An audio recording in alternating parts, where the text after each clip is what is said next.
ሰላም ጤና ይስጥልኝ። የተወደዳችሁ የሰለዳ ሚዲያ አድማጭ ተመልካቾቻችን እንዴት ቆያችሁ?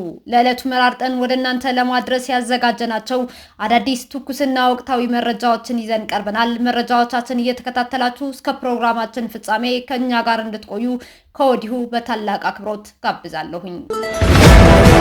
ሰበር ዜና የአሜሪካ መንግስት በአክራሪ የህወሓት ከፍተኛ አመራሮችና የቅርብ ቤተሰቦቻቸው ላይ የአስቸኳይ የቪዛ እገዳ መጣሉን አስታወቀ። የሰሜን ኢትዮጵያን ሰላም የሚያደናቅፉ አካላት ዋጋ መክፈል እንደሚጀምሩ አሜሪካ በይፋ አዝታለች። ዝርዝሩን አሁን ይዘን ቀርበናል፣ ተከታተሉን። አሜሪካ እገዳውን ለምን ጣለች? አንደኛ፣ የዳግም ጦርነት ስጋት። ውሳኔው የተላለፈው በቅርቡ በትግራይ ታጣቂዎች እየታየ ያለው የጦርነት እንቅስቃሴ ተከትሎ በሰሜን ኢትዮጵያ ዳግም ጦርነት ሊቀሰቀስ ይችላል የሚል ከፍተኛ ስጋት በመፈጠሩ እንደሆነ ተገልጿል። ሁለተኛ፣ የሰላም ሂደቱን ማደናቀፍ። ይህ የቪዛ እገዳ ፖሊሲ በትግራይ ክልል ያለውን ቀውስ በሰላማዊ መንገድ ለመፍታት የሚደረገው ጥረት የሚያደናቅፉ ወይም በቀጥታ እጃቸው ያለበትን ግለሰቦች ላይ በተለየ ሁኔታ ያነጣጠረ እንደሆነ ተሰምቷል። እገዳውን ማንን ያጠቃልላል? ህጋዊ መሰረቱስ ምንድነው? የሚለው ሲታይም አንደኛ፣ የታቀዱ አካላት። እገዳው በአክራሪው የህወሓት አባላት ላይ ብቻ ሳይሆን የነሱን የቅርብ ቤተሰቦቻቸው ጭምር የሚጨምር እንደሆነም ተሰምቷል። ህጋዊ ስልጣን። የውጭ ጉዳይ ሚኒስትሩ ማርክ ሩቢዮ የቪዛ እገዳውን የጣሉት በአሜሪካ የኢሚግሬሽን እና ዜግነት ህግ አንቀጽ 212 ንዑስ አንቀጽ 3 ንዑስ አንቀጽ ሲ በተሰጣቸው ስልጣን መሰረት እንደሆነ ተሰምቷል። ይህ መረጃ የወጣው ትናንትና ሰኔ 10 ቀን 2018 ዓ.ም በቃል አቀባዩ ቶማስ ፒጎት በኩል በተሰጠ ይፋዊ የፕሬስ መግለጫ ነው። የአሜሪካ ቀጣይ አቋም ምንድነው የሚለው ሲታይም አንደኛ፣ ከህዝብ ጎን መቆም። የአሜሪካ መንግስት የትግራይን ህዝብ ጨምሮ በሰላምና በክብር መኖር ከሚፈልገው መላው የኢትዮጵያ ህዝብ ጎን እንደሚቆም በድጋሚ አረጋግጧል። ሁለተኛ፣ ተጠያቂነትን ማስፈን። በክልሉ ሰላምና መረጋጋትን አደጋ ላይ በሚጥሉ የህወሓት ባለስልጣናት ላይ ተጠያቂነትን ለማስፈን አሜሪካ በእጇ ያሉትን ዲፕሎማሲያዊና ህጋዊ መሳሪያዎች በሙሉ መጠቀም እንደምትቀጥል ታውቃለች።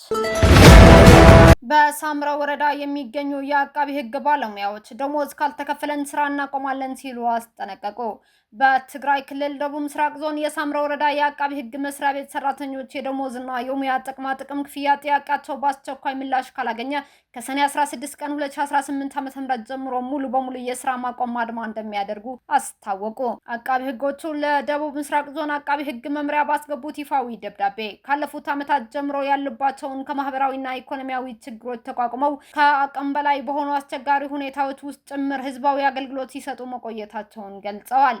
ይሁን እንጂ ህጋዊ መሰረት ያለውና በፍትሐ ብሔር ሰራተኞች መተዳደሪያ ደንብ ቁጥር 114 አንቀጽ 33 እና 34 የተደነገገው የደሞዝና የሙያ ጥቅማ ጥቅም ክፍያ እስካሁን እንዳልተፈጸመላቸው በደብዳቤው አመላክተዋል።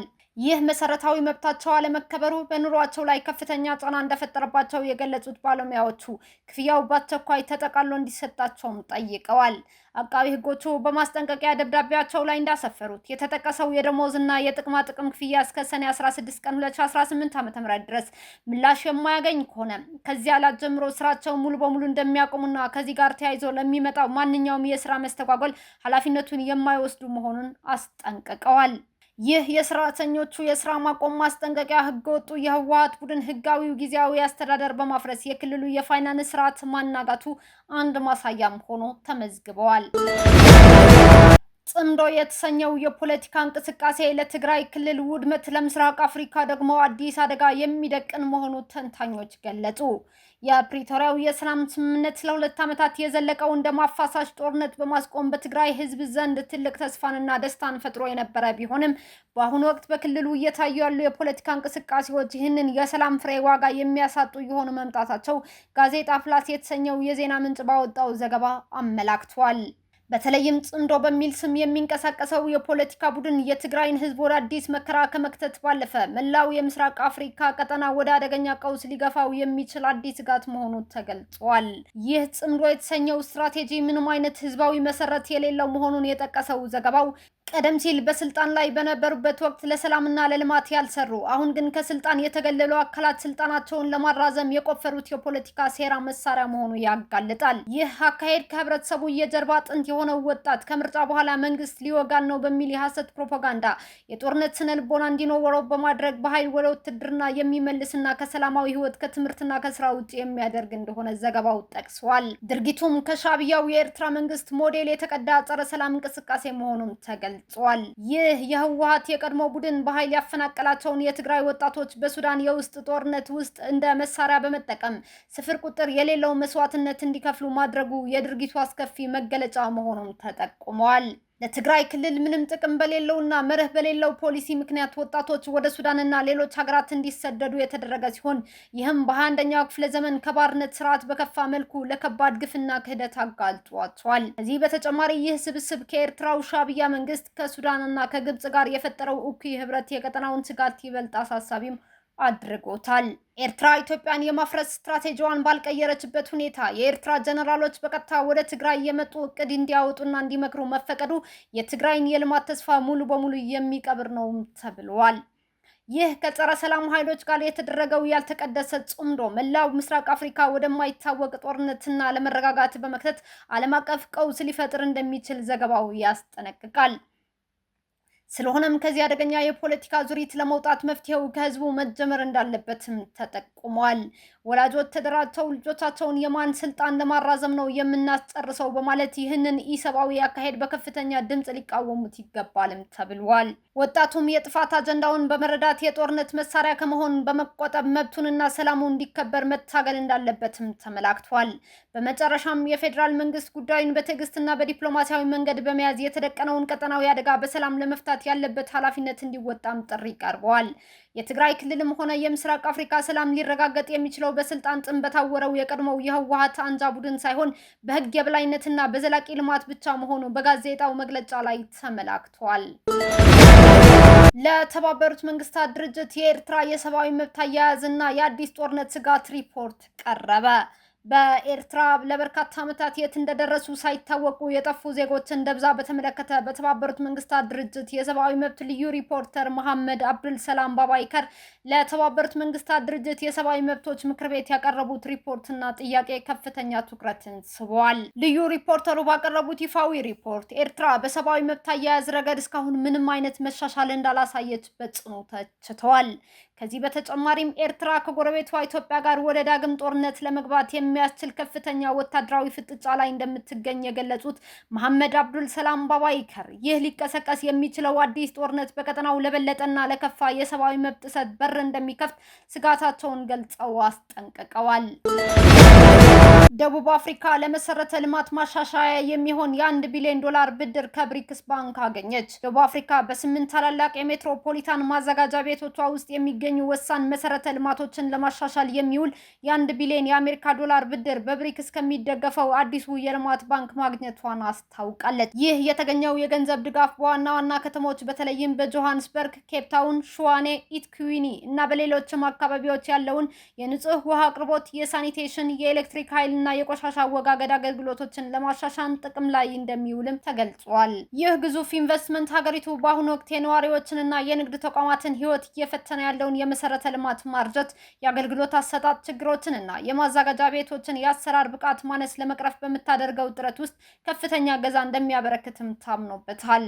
የደቡብ አፍሪካ ባለስልጣናት ይህ የልማት ፕሮጀክት በተጠቀሱት ከተሞች ውስጥ የሚኖሩ ዜጎችን የኑሮ ሁኔታ ከማሻሻሉም በላይ የኢኮኖሚ እንቅስቃሴን ለማነቃቃትና በደቡብ አፍሪካ የረጅም ጊዜ ልማትን ለመደገፍ ትልቅ ሚና እንደሚጫወት ያላቸውን እምነት ገልጸዋል።